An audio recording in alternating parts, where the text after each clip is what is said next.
Think Star Trek was all clean teamwork and noble exploration? Think again. Behind the flashing lights, Shatner is spilling stories of fists flying, set sabotage, and raging feuds that almost blew the show apart. One legendary scene nearly sent the whole crew storming off set. Hidden Choices even crowned William Shatner as the most hated man on the bridge, and no fan ever knew. William Shatner's story started with wild drama from day one. He arrived in Montreal on March 22, 1931, while a record-breaking snowstorm buried the city and blocked every road. So his mother had to give birth right at home. By 8, Shatner was already chasing the spotlight. He enrolled in an acting school run by a famous Canadian actress, and at 10 he scored his first paid gig on a CBC radio show called The Magic Flute. A couple of years later, he wowed local audiences as Tom Sawyer on stage, earning praise for a presence that felt way older than his small frame. Everyone could see the kid had real spark. In 1948, Shatner entered McGill University, but books were never his passion. He skipped plenty of lectures, yet dominated the campus theater scene. 2 years later, he wrote and starred in a student play that became a campus smash hit. CBC took notice and soon gave him a spot on live television, marking his first time on screen. In 1956, Shatner rolled the dice and moved to New York, chasing bigger dreams. His first break arrived with a role in the Broadway drama Tamburlaine the Great, which folded after only 20 performances, yet proved he could run with the big league actors. Television quickly turned him into a familiar face during the late 1950s and early 1960s. He popped up on Alfred Hitchcock presents, The Defenders and The Outer Limits, but The Twilight Zone sealed his reputation. In Nick of Time, he played a man obsessed with a fortune-telling machine, and in Nightmare at 20,000 Feet, he battled a gremlin on a jet wing. Viewers saw a master at portraying panic on the edge. Shatner almost took a wildly different road in 1963. He filmed a pilot named Alexander the Great where he swung sword beside Adam West, but the network shelved it and only aired the footage 5 years later as a made-for-TV movie. If that show had launched, Shatner might never have worn a Starfleet uniform. Fate had other plans. Jump to 1966, and Shatner finally became Captain Kirk. Though the path was anything but smooth, NBC tossed out the first Star Trek pilot starring Jeffrey Hunter as Captain Pike, calling it too slow and brainy, then shocked everyone by ordering a brand new pilot with a brand new lead.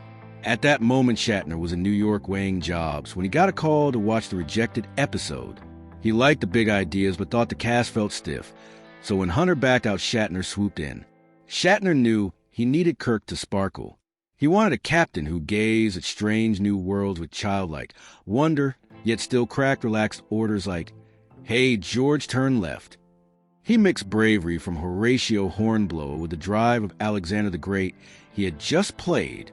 Then he sprinkled humor to break the heavy tone, making Kirk human enough to laugh with his crew. An early episode split Kirk into good and evil halves, and Shatner dove into both personalities with wild energy. During that shoot, Leonard Nimoy invented the Vulcan neck pinch, a move that became Spock's instant trademark. Shatner and Nimoy often grabbed pens and rewrote scenes together, sparking magic on screen, but also igniting huge backstage clashes. But what happened next was even more shocking, and the drama only got louder from there. Success came with a dark price, though. Shatner's growing fame pushed some cast mates into the shadows, and whispers of stolen lines and rigged camera angles flew across the set every day. George Takei complained that entire action beats were rewritten just to showcase Kirk, while Sulu was left gripping a silent console. Nichelle Nichols later recalled nights when tempers got so hot that doors were slammed hard enough to shake like rigs. Fistfights nearly broke out during long shooting days. Crew members claimed Shatner once locked himself in his trailer until producers promised him extra close-ups. Sabotage rumors spread too. One morning, a key prop vanished minutes before filming, and fingers pointed straight at a furious co-star fed up with Kirk stealing every moment. Tensions hit a peak during the famous arena battle with the Gorn. According to insiders, the cast almost walked off after Shatner insisted on rewriting the fight choreography to make Kirk look unbeatable. Even Leonard Nimoy, always calm as Spock, grew tired of the spotlight drifting toward Kirk. He lobbied the writers for sharper Vulcan scenes and threatened to quit unless his character received deeper storylines. Through it all, Shatner kept smiling for the fans, yet chaos simmered behind the camera like a ticking bomb. Each new episode felt like a race against exploding egos. The gripping mix of groundbreaking science fiction and backstage turmoil turned Star Trek into legend. But the real voyage, filled with broken friendships and daring power plays, was far messier than any alien battlefield. After filming wrapped each season, the feuding did not die down. Cast dinners often turned into icy silence, while everyone waited to see who would explode next. Producers tried mediation sessions, but even those meetings ended with shouted accusations about stolen spotlights. Crew insiders later joked that space battles were simple compared to keeping that set glued together. The storm behind the stars kept raging, and the next blow-up would push friendships to the edge of no return. By 1967, the cracks behind Star Trek's success were impossible to ignore. During the filming of The Trouble with Tribbles, Shatner and Nimoy spent a brutal 14 hours straight rewriting their lines. Most of the rewrites focused only on Kirk and Spock, while the rest of the cast dialogue was cut. The episode's writer, David Gerrold, was furious. Rewrites became such a regular problem that by the third season, the rest of the cast sarcastically referred to the show as the Shatner-Nimoy Show. But for many, it wasn't a joke anymore. March 8, 1968, was a tipping point. While filming The Paradise Syndrome, Shatner and Nimoy had a massive fight with the director. Shatner wanted his memory loss scene to be intense and emotional. Nimoy thought it should be calm and quiet. The clash halted filming for hours until creator Gene Roddenberry had to personally step in to cool things down. These fights weren't just annoying, they disrupted the entire set. And it wasn't just writers or directors feeling the heat. Even cast members started reaching their limits. On September 15, 1966, during the Man Trap, tensions exploded. Shatner thought Nimoy was stealing too much screen time. In retaliation, he stepped into Nimoy shots over and over, 17 times in a row.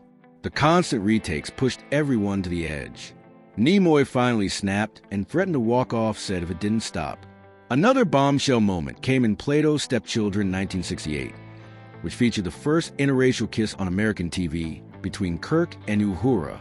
Shatner worried about how audiences might react and asked to film a version without the kiss. But Nichelle Nichols, who played Uhura, refused to back down. To stop the studio from using the safe version, she and Shatner messed up every take that didn't include the kiss. The network had no choice but to air the real one, making history in the process.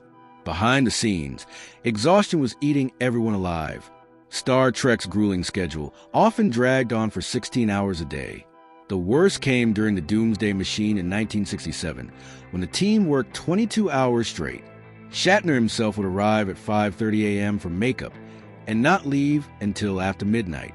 Eventually, even he hit his breaking point. On October 3, 1968, during the filming of The Tholian Web, Shatner had a full meltdown after an 18-hour day. He threw his script and refused to go on without a break. That tantrum led to a new rule requiring rest periods. But the schedule never really eased up. And the price? It crushed Shatner's home life. His first marriage to Gloria Rand unraveled during the height of Star Trek. In a 2018 interview, Shatner revealed he missed 217 family dinners in 3 years. He wasn't there for his daughter Elizabeth's 5th birthday in 1968. He even skipped Christmas Day in 1967 to film reshoots for the Gamesters of Triskelion. Things boiled over on April 12, 1968, when he missed their daughter Elizabeth's school play because of, yet again, more rewrite sessions with Nimoy. Just 2 months after the show ended in 1969, Gloria filed for divorce. She claimed his endless absences and emotional distance had broken their family.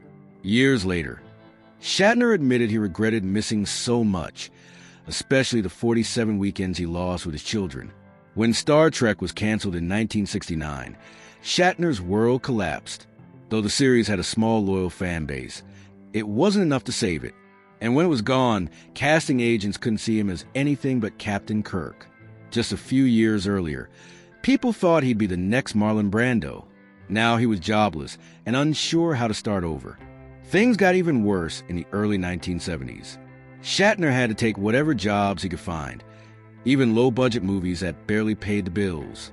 He showed up in forgettable titles like Big Bad Mama, The Devil's Reign, and Kingdom of the Spiders. They weren't what he dreamed of, but he needed the cash. The stigma stuck. Hollywood saw him as just another washed-up sci-fi guy, and the roles kept shrinking.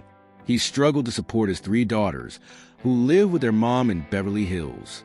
Shatner was so broke, he lived in a camper in the San Fernando Valley. He later called this time, simply that period, too painful to talk about in detail. He was a former star, now nearly homeless. To survive, he took anything, birthday parties, small events, public appearances, just to earn a few dollars. One Christmas, he couldn't afford gifts, so he wrapped up old props like a Star Trek phaser and gave them to his daughters. It was heartbreaking, but he kept going. And then, in 1979, everything changed. Star Trek returned, this time on the big screen. Shatner was back as Captain Kirk in a film with a jaw-dropping $35 million budget, one of the most expensive movies of its time. Originally, Paramount planned a new TV show. But when Star Wars became a monster hit in 1977, they shifted to a theatrical release instead. At first, Shatner was hesitant, but a big paycheck and creative input sealed the deal. At 48, he got serious, lost 25 pounds with strict diet and exercise, preparing to wear that uniform again. Filming wasn't smooth. The script changed constantly, sometimes even during shooting. Shatner often fought with the director and writers, even pushing for wild scenes like a space jump stunt for Kirk. Budget and safety concerns killed that idea, but the tension was constant. Still, when the movie premiered in December 1979, fans were thrilled. Shatner's version of Kirk felt both familiar and more mature. The film made $139 million worldwide, a solid hit, but not a smash. That all changed with the sequel. In 1982, Star Trek II, The Wrath of Khan hit theaters. With a smaller budget, it pulled in $95.8 million and became one of the most loved films in the entire franchise. The Star Trek universe didn't just become a hit. It exploded into a cultural giant. Between 1979 and 2016, the franchise released 13 movies, but its real power went beyond ticket sales. Phrases like "Beam me up, Scotty," and "Live long and prosper" became part of everyday talk. Even real-life tech was inspired. There was a full-blown contest to create an actual working medical tricorder. But behind the fame, trouble brewed. The biggest storm hit in 1989 was Star Trek V, The Final Frontier, directed by none other than William Shatner himself. He had a bold vision, a deep journey to find God, but the studio hated it and forced major changes. Years later, Shatner admitted he wasn't ready. "I failed. In my mind, I failed horribly," he confessed. And that failure haunted him for decades. The problem started early. Shatner had dreamed of a grand scene where huge rock creatures would burst from a mountain. But each costume cost $250,000, and the budget couldn't handle even half of what he needed. The scene was cut, and what was left looked cheap and awkward. To make things worse, the best special effects team in Hollywood, Industrial Light and Magic, was busy working on Indiana Jones and The Last Crusade. Shatner had to go with a smaller, less experienced crew. The result? Effects that disappointed fans used to top-tier visuals. Tension on set didn't help. George Takei later said Shatner felt threatened by all the love Spock was getting. Fans were fascinated by Nimoy's cool, mysterious performance. And Shatner? He felt pushed into the background. That jealousy made it even harder for him to juggle being both the film's lead actor and director. He tried giving other characters big moments, like Uhura's sultry fan dance and Scotty's dramatic jailbreak, but it wasn't enough. The movie cost $33 million to make. It only brought in $63 million worldwide, a major letdown compared to earlier successes. After that blow, Shatner's career took a sharp turn. In 1982, he landed the lead in T.J. Hooker, a police drama where he played a no-nonsense sergeant named Thomas Jefferson Hooker, a big change from Starfleet. At first, he turned it down not once but 3 times. But the show's creator, Rick Husky, refused to give up. He rewrote the pilot to suit Shatner better. Finally, Shatner said yes, and it paid off.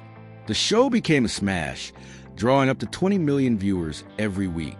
Shatner didn't hold back. He insisted on doing his own stunts, even the risky ones. In one wild scene, he dangled from a helicopter 2,000 feet in the air. He suffered for the role, breaking a rib and even getting a concussion during filming. In the second season, Heather Locklear joined the cast, and her chemistry with Shatner drew even more viewers. Off camera, he became a mentor to her, helping her manage fame as her star rose. T.J. Hooker wasn't just a hit. It became a full-blown phenomenon. It spawned action figures, a board game, and even a comic book. Shatner's performance was so convincing that he was invited to speak at the FBI Academy in Virginia. That experience would later influence his work on Boston Legal.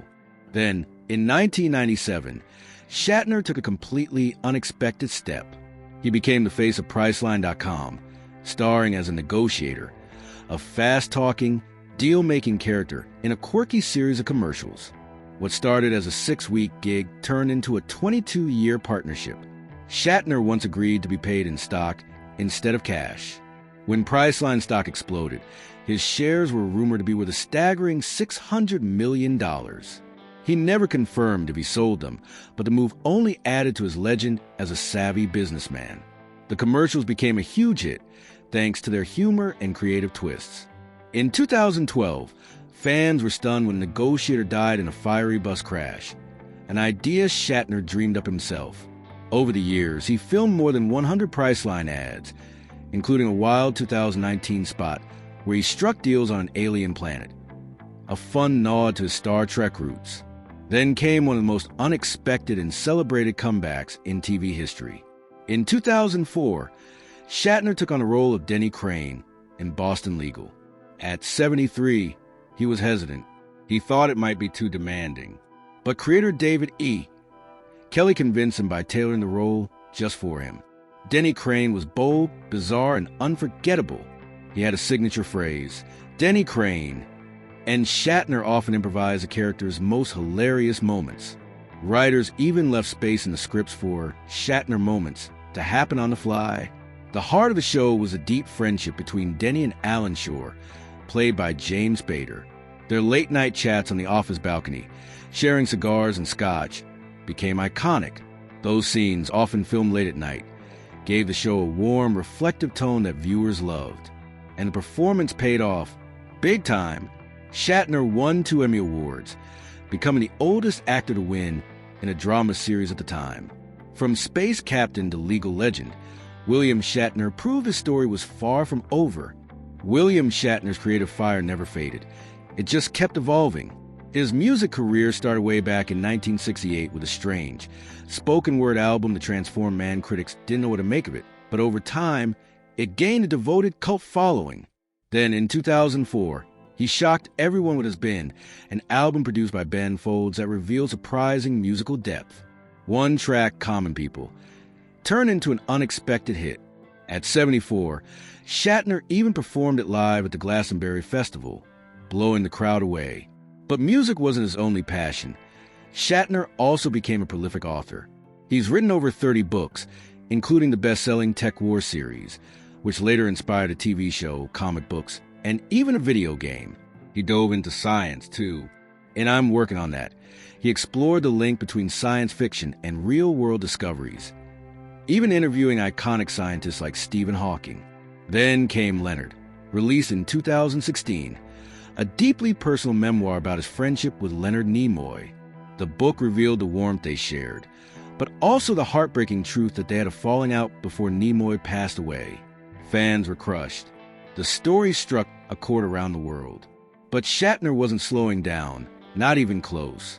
In 2020, he released The Blues, an album packed with collaborations alongside well-known musicians. 2 years later, in 2022, he published Boldly Go, Reflections on a Life of Awe and Wonder, a collection of stories about his wild career, including his real-life trip to space with Blue Origin in 2021. At 90 years old, he literally left the planet. Off-screen, Shatner's love life had just as many twists as one of his movies. His first marriage began in 1956 when he wed actress Gloria Rand. It was during the early days of his acting grind. Together, they had 3 daughters, Leslie in 1958, Elizabeth in 1961, and Melanie in 1964. But once Star Trek exploded in the late 1960s, everything changed. Shatner admitted he buried himself in work and felt little joy in his marriage.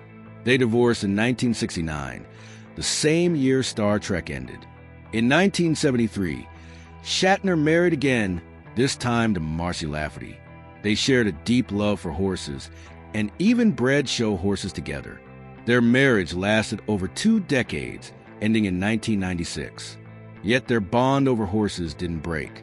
After the divorce, Shatner agreed to send Marcy cooled semen from her prize stallions, a strange but true detail that showed just how serious they were about horse breeding. His third marriage came in 1997 to Nerine Kidd, and it was a tragic roller coaster. Friends warned him about her struggles with alcohol, but Shatner believed he could help. "I worshipped her," he said. "I thought I could heal her." In 1999, just 2 years into the marriage, tragedy struck. Shatner came home and found Nerine lifeless in their swimming pool. She had drowned. Tests showed she had alcohol and Valium in her system. Her death was ruled an accident. Shatner described the horrifying moment of pulling her from the water and trying to save her. Afterward, cruel rumors spread that he had something to do with it, a painful blow he never forgot. In her memory, he started a foundation to help women battling addiction. In 2001, Shatner married Elizabeth Martin.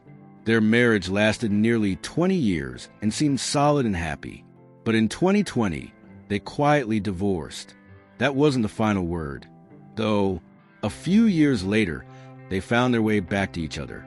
By 2024, Shatner revealed they were living together again, not remarried, but reunited as life partners.